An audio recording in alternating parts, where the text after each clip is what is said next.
Hello everyone, Leaf Reed here, and today I have To Kill a Mockingbird. This was definitely an older book that I read in high school, and I thought I'd just revisit it. It's funny, when I go back to some of these old books, I think that, oh, I've already read it, I'm just going to speed read through it. But this one I found it kind of difficult to do because it really captivated me, and in a way that I don't remember it captivating me before. The prose is just really strong in this book, and what kind of came back to me is that the way it's written, it feels, it's a series of short stories, and it's based in the South, and there are some like themes of racism and racial tensions and all that stuff, and it revolves around this court case because their father's a lawyer. But most of the book is actually just anecdotal short stories, comfy retellings, and it feels less like short stories and more like someone who's actually there telling you anecdotes and stories from their life that are actually very interesting and entertaining. And that's really the core of the book and why I think it is so successful. I mean, nowadays when there's what I would call moral literature, it's very, over the top, very blunt, very on the head.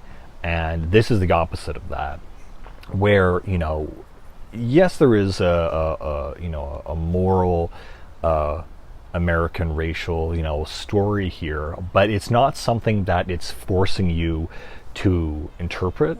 I mean, it's very kind of obvious, but it's not preachy about it. So I think that's why this is considered such a classic, where you don't have to take it from a position of someone is forcing you to align with a certain set of ideas. It's very raw, it's very real, it's very believable, and it's very kind of subjective in a certain way where it doesn't need to force it on you. The best way I was thinking, how do I describe the energy of this book? And the best way I would describe it is kind of similar to Forrest Gump, where instead of being told from a simpleton's perspective, being told from a scout's perspective. And so the backstory is that I believe they're in northern Alabama, and Scout whose real name is Jean-Louise. She's like a 9-year-old girl. Her older brother, Jem, which is short for Jeremy, is 13 years old. And it's just their going abouts, their kind of happenings, their general lives. And again, these are all sort of anecdotal stories. And usually with books, like I said, that I've read before, I'll try to speed read through it, but it really kind of grips you. It feels like someone who's telling like a certain story or a certain narrative. You can see the font there, and like I would try to like run through this because I know I've already read it and I have the gist of the story, but it really pulled me in. So I'll just read some of the dialogue here, I guess. You can't sometimes, not unless you know who they are, but he's half Raymond, all right. But how can you tell? I asked. I told you, Scout, you just have to know who they are. Well, how do you know they ain't Negroes? Uncle Jack Finch says they really don't know. He says as far as back as he can trace back the Finches, we ain't. But for all he knows, we might ought to come straight out of Ethiopia during the Old Testament. Well, if we came out during the Old Testament, then it's too long ago to matter. That's what I thought, said Jem. Anyway, so that's kind of, they do speak with, those southern phrases like y'all and ain't and that kind of thing. And they just have a certain way of speaking that is very, I don't know. I want to say natural, but that's not what I mean, where you kind of talk of a person's nature as matter of fact. For example, one of the more interesting aspects or examples of this is in the opening chapters. There was this boy who's an Ewell. His last name is Ewell, like Bob or something. And so they have a new teacher that semester, and they're in grade 6 or whatever. And she says, okay, well, who's here, who can read, who can write, who can do arithmetic. And she says, she picks on, the Ewell boy. And he says, oh, do you know how to read and write? And he says, no, ma'am, I can't. And then she goes off to say something else, and it turns out the boy also has like a squirrel like in his bushy hair who's living there or something, or some kind of rodent. And the teacher's mortified, and she says, well, come up here and learn how to read. And all the children say, absolutely not, ma'am. And she says, why not? This is the way we're teaching children how to read now. Everyone has to read. And he says, well, he's an Yule boy. And Yules, they keep to themselves. They mind their manners, but they don't learn more than they need learning, or something like that. And so they kind of say, there's the Cunninghams and the Finches and whoever. And so each family just has a certain way of being. And it's kind of like it's a small town, and you just need to know that person or know that family. And I don't know if it's Southern politeness or Southern charm, where it's like, well, that's just how they are. And to ask someone to change their ways is kind of like asking someone to, move mountains. Like that's just how that family is. And the Yules, they show up for the first day of school, and then they go home and don't show up at all. And no one tries to say that's not right or that's the way things should be, but that's just how they are. That's their nature, so to speak. And so you don't try to change their nature. And the teacher, who's from the even more north, is said, no, we have to treat everyone equally, and make sure we're all on the same page. And they just said, that's not how it works down here, ma'am. And so she is in a very funny position where she has to corral the uncorrallable, where it's a real culture shock, where she's trying to make people change their ways, where everyone kind of agrees that everyone kind of has their own ways in each family. So anyway, it's interesting from that perspective. And again, because it's told from Scout's perspective, everything is kind of very, in a way, subjective, but not, again, in a preachy way. It's like, this is how the children experience the social issues of their time, just through the eyes of their father, or by looking very plainly at how the world is. And so because of that, it's very similar to Forrest Gump. But the other thing that I recall thinking when I had to read this back in high school, because I was watching at the time, was, you have a bunch of kids going on these misadventures and kind of having these little, nuanced conversations that are seemingly ridiculous and silly. And for some reason, I thought of Lucky Star. So I don't know, my kind of takeaway from this book is a combination of Forrest Gump and Lucky Star, where you just have these weird high school or even pre-high school dilemmas and shenanigans. And the most of the book actually revolves around, I would say, Boo Radley, who is their neighbor across the street or down the street. And so he's this enigmatic figure who essentially, he lives in this house. They don't know what he does or who he is. And so he becomes this mythological character to him. He becomes kind of like a villain and a hero at some point, because they make up all these stories about him.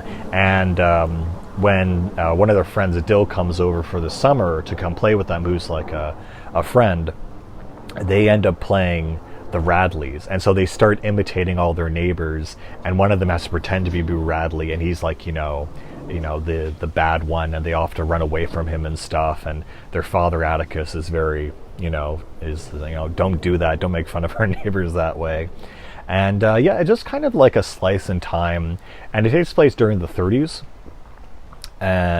Even though I think the book was written in the 60s, and so it was kind of like a look back from the author's perspective, Harper Lee.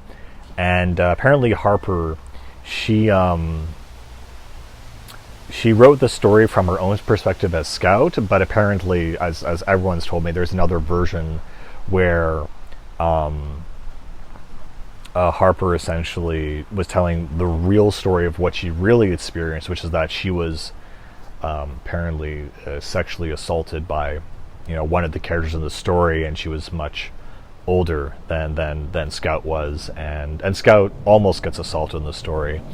It's a really interesting dynamic it plays on the themes of innocence, and aside from the characters just coming to life off the page, it's a lot about so the title of the book, To Kill a Mockingbird, what is that? And there's a passage in here, and I highlighted it, but I do recall it mostly, which is that it's a real sin, and their father Atticus is a lawyer, and of course he has this whole thing where there's been this black man, Tom Robinson, who's been accused of raping this girl, who is also an Ewell girl, and he basically has to defend the black man, and obviously all the other people in the community are against him for doing this, even though it seems pretty clear cut that the guy is innocent.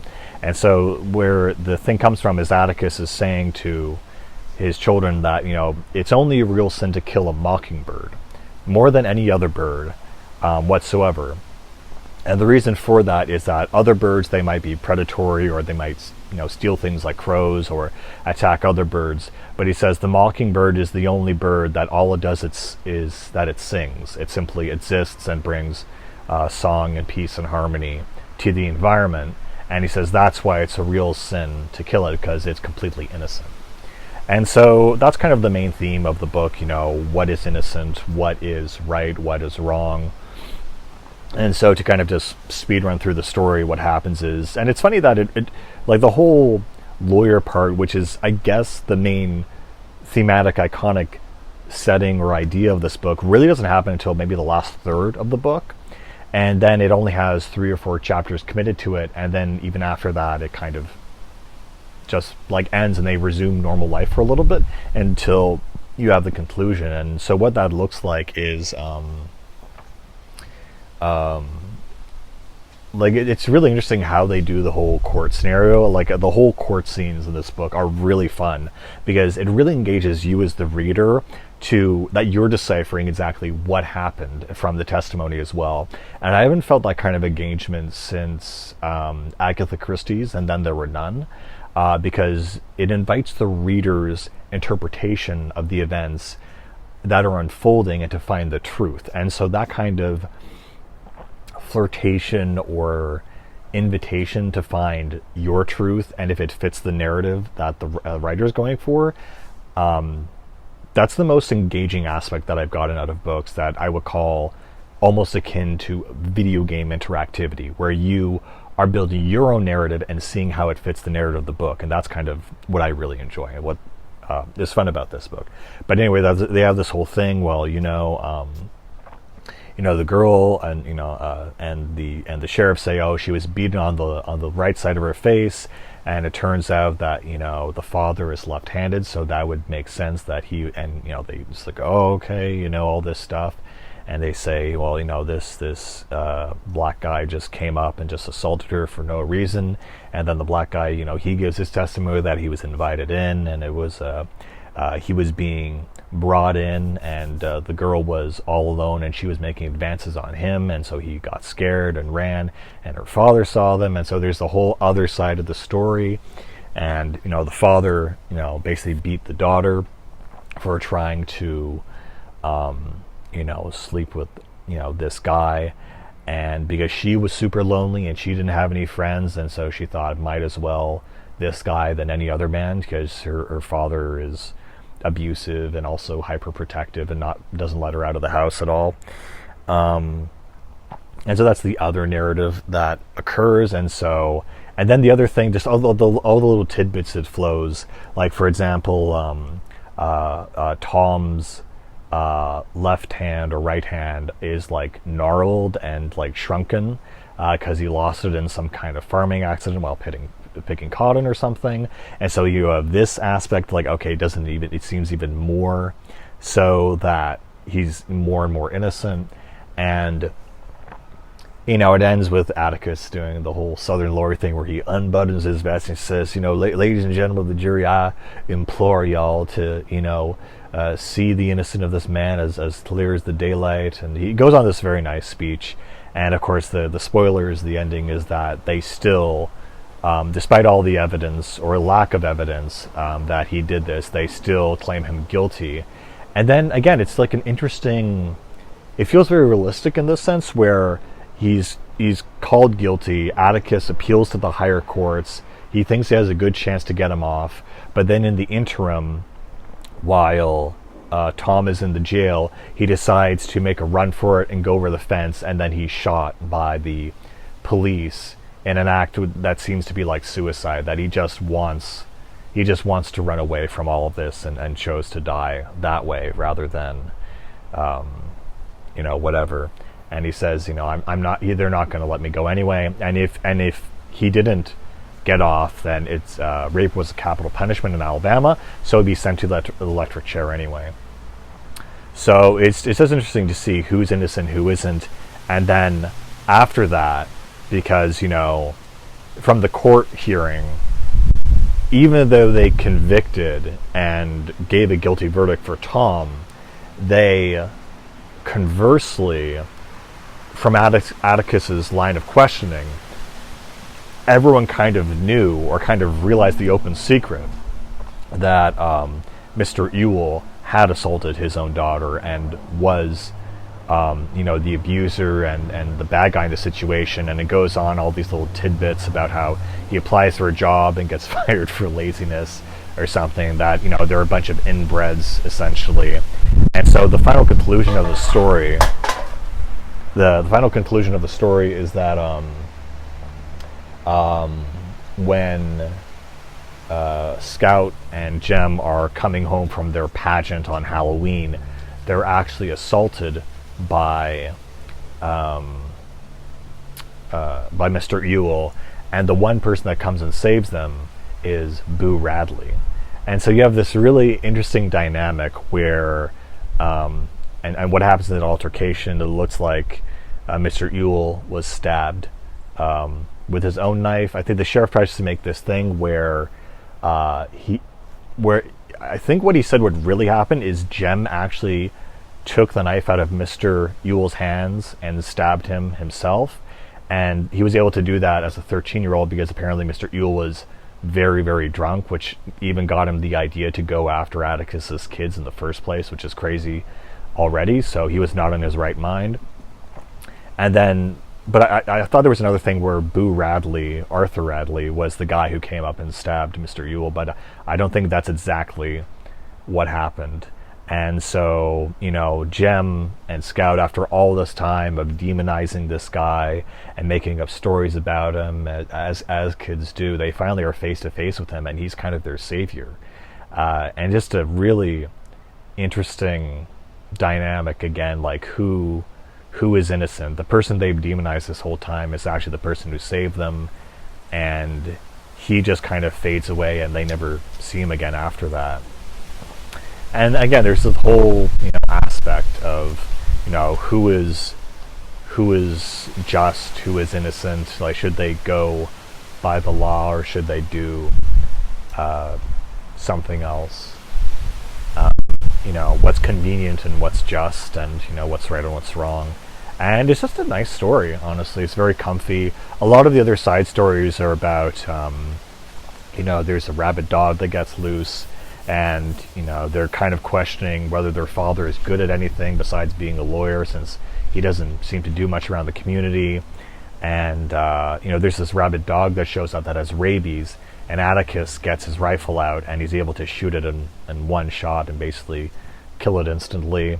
There's other stories about again, their school life, the different families and kids. There's this one that really got me. There was this crotchety old woman that yelled at Jem and Scout and called them names, called them dirty and all these mean things. And so in retaliation, I think it's Jem ends up running back and cutting off all the heads out of her flowers, which is the only thing she cared about. And so as punishment, Atticus forces the kids to go to her house every day after school for about a month to read to her from a passage of a book. And she's still very mean when they get there, and then after about a few hours or an hour when they're done reading, she kind of falls asleep and or is reduced and says that they can go. And even after they do the month, Atticus tells them to do it for 1 week extra. And so finally, after that week, they're finally released from being in the presence of this awful woman who they describe as like having, very wet lips and drool and just this ugly, wrinkled visage. And after that week and 2 weeks pass, they say, "Oh, what happened to Mrs. So-and-so?" And Atticus says, "Oh, well, she's dead now. She passed away." And so he said, that last act you did for her was the last thing she's going to remember. And it's kind of like this thing, you know, this life lesson that he wanted to make his kids understand, is that sometimes you need to sacrifice yourself or your time and do things for other people. And apparently the story went, though, the real, because it's interesting how you have the kid's perspective, and then when you hear from Atticus, you get the adult's perspective, which is that she was a morphine addict, and so she was slowly just trying to numb the pain because she had some kind of condition, and she had a hard life, and you know, all that stuff. And yeah, those are just some of the short stories and episodes that are kind of in this book. And again, it's something that's told to you like it's like some family member that's very familiar, and they're just recapping a lot of like very personal, real stories that they can just pull right from experience. And that's why it makes it feel so real.